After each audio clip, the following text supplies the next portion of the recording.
बिस्मिल्लाहिर्रहमानिर्रहीम। अस्सलामु अलैकुम। फास्ट इंस्टीट्यूट की जानिब से मैं हूँ साबिर अरशद और आप देख रहे हैं फास्ट ट्यूटोरियल्स। आज जो हम लोग सॉफ्टवेयर स्टार्ट करेंगे इसका नाम है अडोब इलस्ट्रेटर और इसका वर्जन है CS4। अडोब इलस्ट्रेटर CS4 का जो वर्जन है मैं आपको खोलता हूँ सोलर स्क्रीन के ऊपर। ये हमारे पास ग्राफिक का एक सॉफ्टवेयर है और ये बहुत ही ज़बरदस्त सॉफ्टवेयर है और थोड़ा सा मुश्किल है लेकिन बड़ा मज़ेदार, बहुत मज़ा आता है इस पर काम करने में। तो देखिए कि हमारी स्क्रीन के ऊपर इस वक्त जो है वो अडोब इलस्ट्रेटर CS4 देखिए यहाँ पे वर्जन भी लिखा हुआ आ रहा है। AI इसका जो है वो शॉर्ट फॉर्म है। ठीक है, इसकी जो फाइल सेव होती हैं वो AI में सेव होती हैं। अडोब इलस्ट्रेटर हमारे पास ये खुल गया है। ठीक है, यहाँ पर ये इसकी कुछ रिसेंट फाइल्स आ रही हैं वो खुली हुई और ये इसके डॉक्यूमेंट्स आ रहे हैं, create new, print document, web document, फला फला फला। ठीक है, तो फिलहाल तो हम जो वर्किंग करेंगे वो फिलहाल प्रिंट डॉक्यूमेंट में करते हैं। हमने प्रिंट डॉक्यूमेंट के ऊपर क्लिक किया है और देखेंगे इसने जो है एक प्रॉपर्टी खोल दी। जैसे कि अडोब के सॉफ्टवेयर के अंदर होता है कि आप कभी भी कोई एक नया डॉक्यूमेंट खोलना चाहते हैं तो आपको पहले पेज की सिलेक्शन बनानी पड़ती है कि आप किस तरीके का पेज बनाना चाहते हैं, हालांकि इसका साइज़ क्या है। तो इस तरीके से यहाँ भी दे देता है कि आपको सबसे पहले इसने जो है नंबर ऑफ आर्ट बोर्ड दे दी, इसके बाद आगे जाके करूँगा। फिर हमारे पास साइज़ आ गया, मैंने A4 सेलेक्ट किया हुआ है, साइज़ A4 साइज़ का साइज़ आ गया। अगर आप इलस्ट्रेटर के अंदर कोई बैनर वगैरह बना रहे हैं और आपने इसको मेजर किया हुआ कि भाई इसका इतना साइज़ है तो आप यहाँ पे उसको मेंशन करेंगे तो वो साइज़ में आ जाएगा। किस उसमें आपने इसको मेजर किया है, इंचेस, यूनिट, वो सिलेक्ट कर लें यहाँ से आप। ठीक है, ओरिएंटेशन कैसी है इसकी, पोर्ट्रेट है, लैंडस्केप है। ठीक है, तो आप सेलेक्ट कर लेंगे, मैंने इसकी लैंडस्केप सेलेक्ट करी हुई है इस वक्त। ठीक है, ब्लेड्स होते हैं, ब्लेड्स बताऊँगा क्या होती हैं कि साइड होती हैं बेसिकली कि आप कितना साइज़ जो है साइडों से छोड़ना चाहते हैं। ठीक है, अगर इनको मैं छेड़ूंगा यहाँ पे तो ये सारे साथ मूव करते हैं। अगर आप एक एक साइड चेंज करना चाहते हैं तो आप यहाँ से इसकी पिन हटा दें तो ये एक एक करके हिलेगी सारी। ठीक है, इसके भी आगे जाके मैं बताऊँगा ये क्या काम करता है। इसके अलावा एडवांस सेटिंग के अंदर हमारे पास कलर मोड और होते हैं, CMYK, RGB, तो CMYK ही रखें, बेहतरीन है। ठीक है, और फिर रास्टर इफेक्ट्स के अंदर हम लोग जो है रेजोल्यूशन इसकी हाई पे रखते हैं 300 ppi। ठीक है, और उसके बाद हम रखते हैं इसको प्रीव्यू मॉडल डिफ़ॉल्ट पिक्सल या ओवर, तो डिफ़ॉल्ट पे इसको रहने दीजिए। ठीक है, ये बेस सेटिंग करने का जब आप ओके करते हैं तो आपके पास ये अडोब इलस्ट्रेटर ओपन हो गया है। या अडोब इलस्ट्रेटर की विंडो है, आपने पेज साइज़ दे के पेज भी सिलेक्ट करके ओपन कर लिया है और ये आपके पास अडोब इलस्ट्रेटर खुल गया। तो अडोब इलस्ट्रेटर की बेसिकली खासियत क्या है कि किस काम में महारत होती है, हर सॉफ्टवेयर की कोई ना कोई खासियत होती है। जैसे फोटोशॉप है, वो जो है वो पिक्चर एडिटिंग का सॉफ्टवेयर है, बहुत अच्छी पिक्चर एडिटिंग्स कर सकते हैं उसके ऊपर। कोरल जो है वो लोगो क्रिएशन करता है, तो इसकी भी कोई खासियत होगी। तो इस सॉफ्टवेयर के अंदर बेसिकली खासियत ये है कि ये किसी भी रास्टर ग्राफिक्स फाइल को वेक्टर ग्राफिक्स में कन्वर्ट करने के लिए इस्तेमाल कर सकते हैं आप। मुझे बताया, मेरी बात नहीं समझ रहे तो आपको बताता हूँ।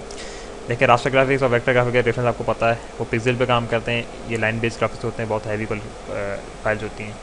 तो अगर मैं किसी रास्टर फाइल को कन्वर्ट करना चाहता हूँ वेक्टर में, एग्जांपल ले लें कि मेरे पास एक लोगो है या मेरे पास एक तस्वीर है जो कि तस्वीर है यानी कि रास्टर में है, उसको मैं दोबारा जो है वो वेक्टर में कन्वर्ट करना चाहता हूँ, तो मैं उस तस्वीर को खोलूँगा किसके ऊपर, अडोब इलस्ट्रेटर के ऊपर, और उसको मैं प्रेस करूँगा, दोबारा बनाना पड़ेगा मुझे उस तस्वीर को। जब उसको दोबारा बनाऊँगा देख के इस तस्वीर को, तो वो क्या हो जाएगी, वेक्टर में कन्वर्ट हो जाएगी। ठीक है, तो कोई भी रास्टर ग्राफिक की फाइल को अगर आप वेक्टर में कन्वर्ट करना चाहते हैं तो आपको उसको दोबारा बनाना पड़ता है। ठीक है, लेकिन अगर आपको किसी वेक्टर ग्राफिक्स फाइल को रास्टर में कन्वर्ट करना हो तो सिंपल क्या करना है कि आपने उसकी JPG बना देनी है। आप उसकी तस्वीर बनाएंगे, वो खुद ब खुद रास्टर में कन्वर्ट हो जाएगी। ठीक है, जब तक वो उस सॉफ्टवेयर पे खुल रही होगी तो वेक्टर रहेगी, लेकिन जैसे उसकी तस्वीर बनती है वो रास्टर में कन्वर्ट हो जाती है। तो ये है कुछ रास्टर और वेक्टर का डिफरेंस था यहाँ पे। और जो ये काम करता है बेसिकली इलस्ट्रेशन काम करता है, इलस्ट्रेशन का बहुत ही इसके यूजेज हैं, मैं आपको आगे जाके बताऊँगा। तो आप देख रहे हैं कि ये इसकी विंडो खुल चुकी है यहाँ पे। अच्छा, ये सारे इसके टूल्स बाहर आ गए, वही फोटोशॉप की तरह टूल्स हैं इसके, यहाँ पे सारी ऊपर प्रॉपर्टीज़ आ रही हैं और ये सारे इसके पैनल्स वगैरह हैं। अगर आप सबमिट के रखना चाहते हैं तो पैनल्स आप सारे बंद कर सकते हैं, क्लिक करेंगे ये खुल भी जाएंगे। ठीक है, और आप ओपन रखना चाहते हैं तो क्लिक कर देंगे, ओपन रहेंगे आपके पास। ठीक है, ये सारे पैनल्स हैं, पेज आ गया। कोई भी चीज़ बंद हो जाएगी तो आपको पता है, आप विंडो में जाके उसको ओपन कर लेते हैं। ये देखें सब पे खुला हुआ, कंट्रोल पैनल, टूल्स है, अलाइन है, कलर्स हैं। ये चीज़ के ऊपर चेक लगा हुआ ओपन हुई है, और जो चीज़ नहीं ओपन होगी आप उसको खोल सकते हैं। ठीक है, तो अब मैं आपको दिखाता हूँ कि आप किस तरीके से उसका वर्किंग करेंगे।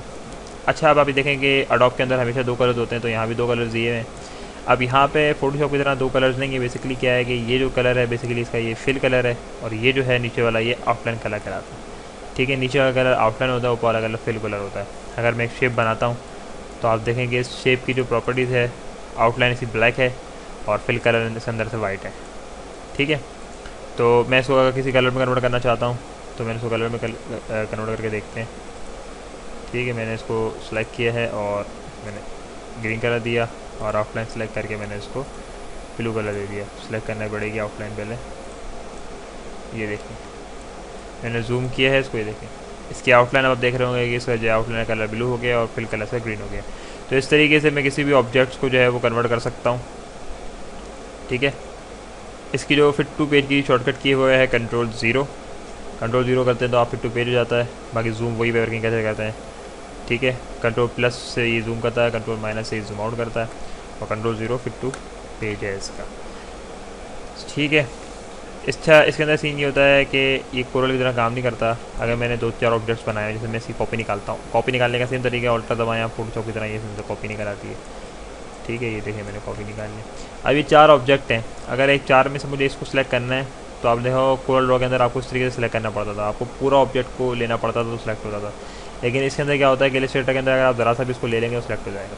तो अगर मैं इस तरह करके लूँगा तो ये 3 सिलेक्ट कर लेगा, ऐसे लूँगा तो ये 4 सेलेक्ट कर लेगा। मुझे पूरा सिलेक्शन करने की ज़रूरत नहीं है, बल्कि मुझे सिर्फ उसको हल्का सा सिलेक्शन में लाना होगा।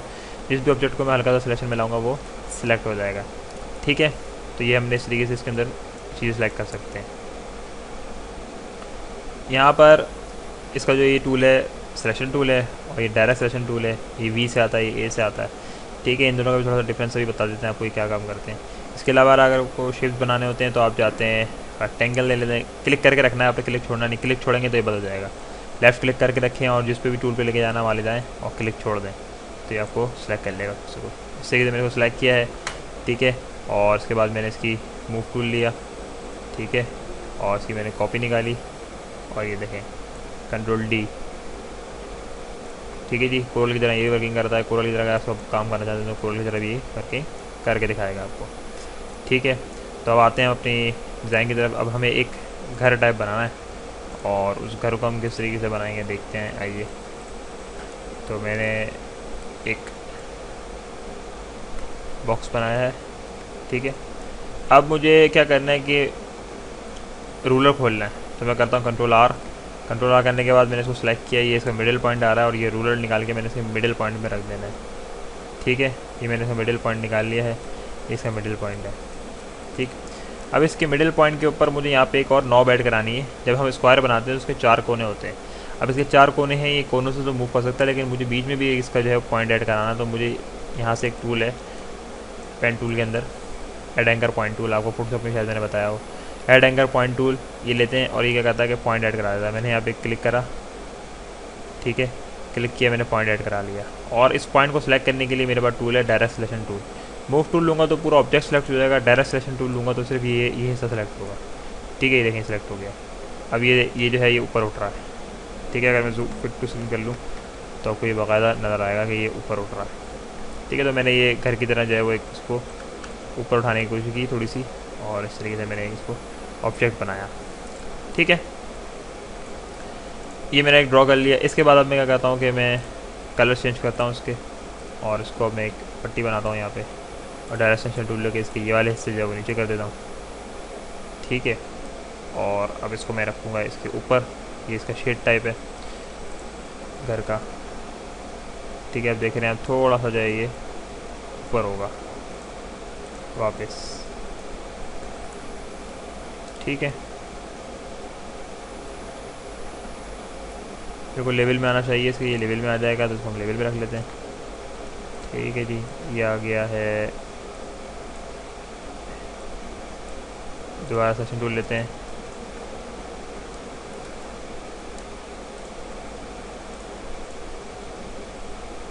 ठीक, अब मुझे बिल्कुल इस तरीके का एक हेड यहाँ भी चाहिए। तो मैं क्या करता हूँ कि इसके अंदर देखें कॉपी करने की शॉर्टकट किस बार आप यहाँ देख लें, कट कॉपी पेस्ट। ठीक है, ये तो पता है आपको। अगर आपको बिल्कुल उसी के ऊपर पेस्ट करना है तो कंट्रोल F करते हैं आप, और अगर आपको उसके पीछे पेस्ट करना है तो आप यहाँ पे कंट्रोल B कर देते हैं।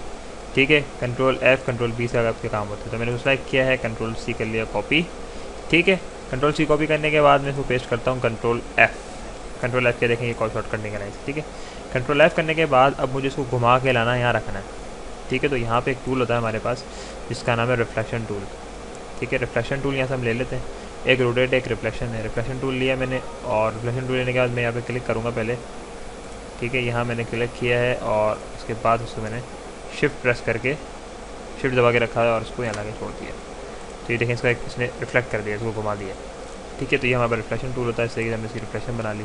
ठीक है, इन चीज़ों को सिलेक्ट कर लें, आप देखें। ठीक है,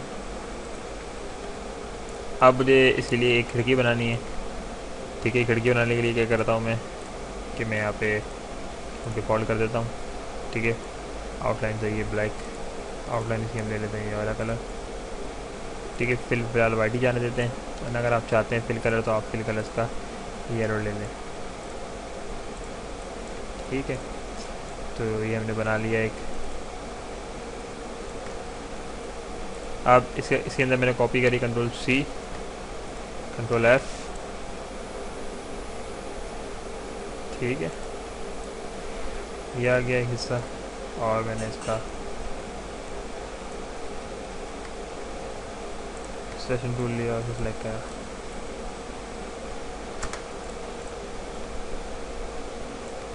दोनों साथ हैं इसलिए वो सिलेक्ट नहीं हो रहा, कोई बात नहीं,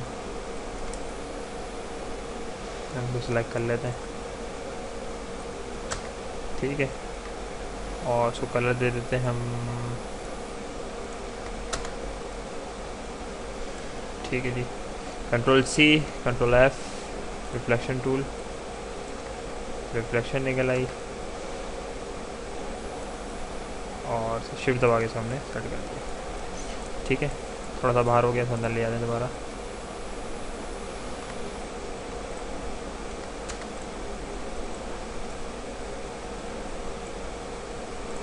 दोनों थोड़े से अंदर बाहर हैं।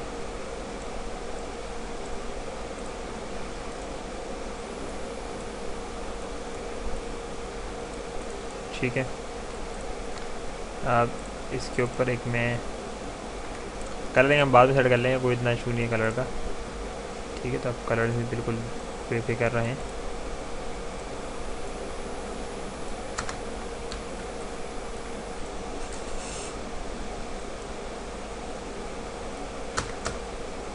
ठीक है जी, ये मैंने बनाया, इसके ऊपर रख दिया, यहाँ ले जाके इस पूरे को सिलेक्ट किया और ग्रुप कर दिया, Ctrl+0 करते हैं और यहाँ ले जाके रख देते हैं इसको। ठीक है, और राउंड शेप लेते हैं हम, राउंड शेप को हम ब्लैक कर लेते हैं, ऑल्टर से कॉपी निकाल के यहाँ पे रख देते हैं। ठीक है, थोड़ा सा आगे पीछे हिला हुआ है। बेसिकली अभी फिलहाल हम सॉफ्टवेयर से नो हाउ करने का तरीका सीख रहे हैं, सॉफ्टवेयर किस तरीके से चल सकता है और क्या तरीके कार है चलाने के। उसे दोबारा ब्लैक एंड वाइट करता हूँ, डिफ़ॉल्ट किया मैंने, और उसके बाद मैंने एक लंबा सा रेक्टेंगल बनाया। ठीक है, इस लंबे से रेक्टेंगल के अंदर जो मुझे वही काम करना है जो भी मैंने घर के लिए किया था। ऐड एंकर पॉइंट टूल लेके एक पॉइंट ऐड कराएंगे। ठीक है, और एरो टूल लेके इसकी एक नोक निकालेंगे। अब ये जो हम बनाने जा रहे हैं ये कहलाती है फेंस। ठीक है, फेंस बना रहे हैं हम इसकी। यहाँ रखा इसकी ऑल्टर शिफ्ट से मैंने एक कॉपी निकाली, Ctrl+D करके मैंने इसका एक पूरा लूप बनाया। फिर मैंने एक और रेक्टेंगल ड्रॉ किया और उस रेक्टेंगल को लगा यहाँ रख दिया। अब इस रेक्टेंगल को मैं पीछे करने लगे जाता हूँ कि इनके पीछे चला जाए, तो राइट क्लिक करके देखें, यहाँ पे ट्रांसफॉर्म के ऑप्शन आ रहे होते हैं हमारे पास। ठीक है, ये देखें ट्रांसफॉर्म कीजिए, अरेंज। अब अरेंज के अंदर ये आ रहा है ब्रिंग टू फ्रंट। ठीक है, back forward, send backward, send to backward. ठीक है, तो ये कंट्रोल ब्रैकेट से चलते हैं बेसिकली। अगर मैं इसके ऊपर कंट्रोल ब्रैकेट कर दूंगा रख के तो ये चला जाएगा इसके पीछे। ठीक है, इसी तरीके से एक कॉपी और निकालते हैं, यहाँ रखा, उसको सेलेक्ट करके ग्रुप कर दिया। ठीक है, Ctrl+0 करते हैं। ग्रुप करने से ये होगा कि ये आपके पास सेट हो जाएगा। ठीक है,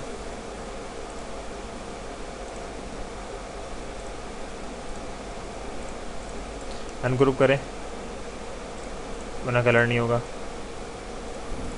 ठीक है, अब मैं क्या करता हूँ कि इसके लिए एक यहाँ पे मैं एक चिमनी टाइप भी बनाना चाहता हूँ।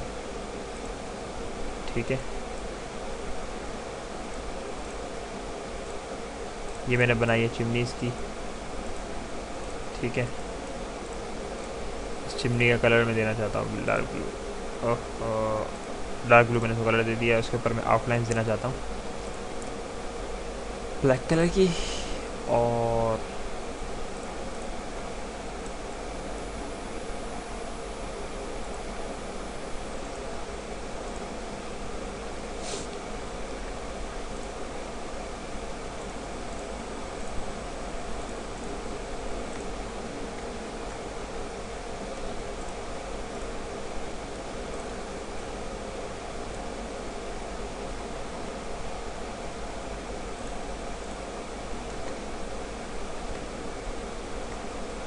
कॉपी निकाल लीजिए इसकी एक।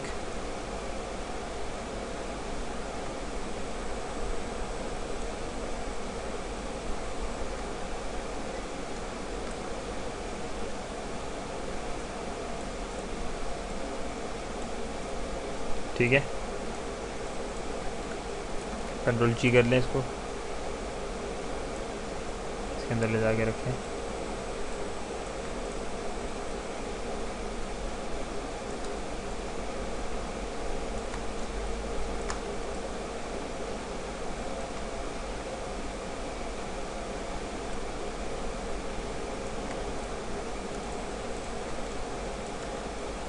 ग्रुप करें, यहाँ ले जाएं और उसको ब्रेक कर दें इसके।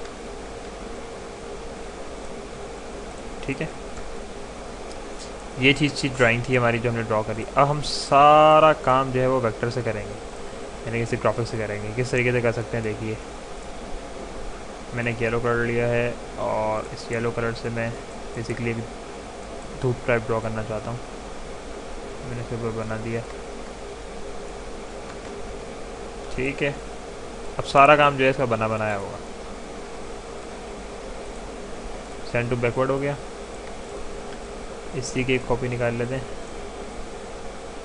जिसको हम कलर देंगे ग्रीन। ठीक है, अब हम क्या करते हैं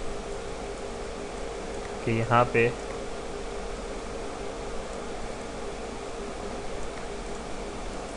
चीज़ें हमने बनी बनाई लेके आनी है। बनी बनाई चीज़ें लाने के लिए क्या करते हैं कि आप जाते हैं विंडोज़ के अंदर। ठीक है, यहाँ पे आपके पास आ रहे होते हैं सिंबल लाइब्रेरी। सिंबल लाइब्रेरी के अंदर आपके पास फ्लावर्स आ रहे हैं। सबसे पहले तो आप फ्लावर्स निकाल लें। ठीक है, आपने एक फ्लावर निकाल के यहाँ रखा। बाकी सारी डेकोरेशन जो है वो आपकी ये सॉफ्टवेयर करेगा। इसकी कॉपी निकाली आपने, इसको रिफ्लेक्शन टूल लेके रिफ्लेक्ट करें।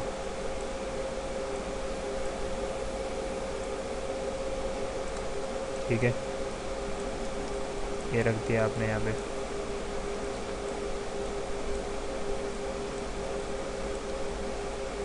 रिफ्लेक्शन टूल लेके इसको रिफ्लेक्ट कर दें।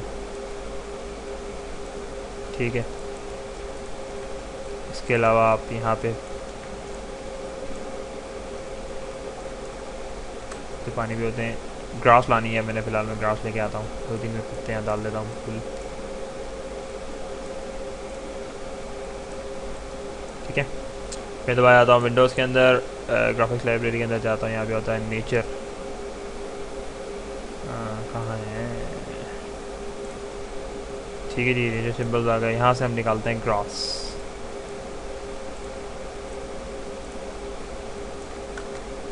ये सही नहीं है, ये वाली चाहिए इसकी। कंट्रोल डी करते चले जाएं अब आप, तो क्या होगा, ये सारी ग्रास जो है वो फैंस के हिस्सों पे लग जाएगी। ठीक है, इसके अलावा आपने यहाँ पे निकाल लें ट्रीज़ निकालें। ठीक है, बड़ा करें इनको। ठीक है, इसको भी पीछे कर दें।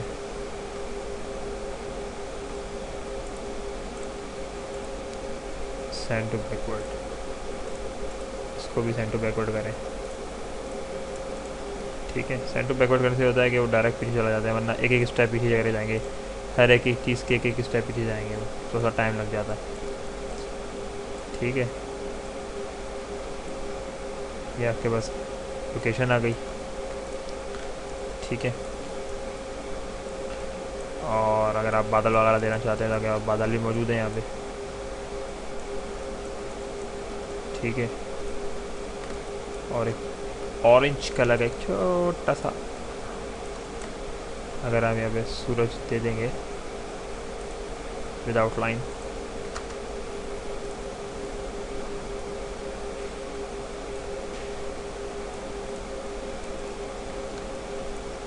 ठीक है,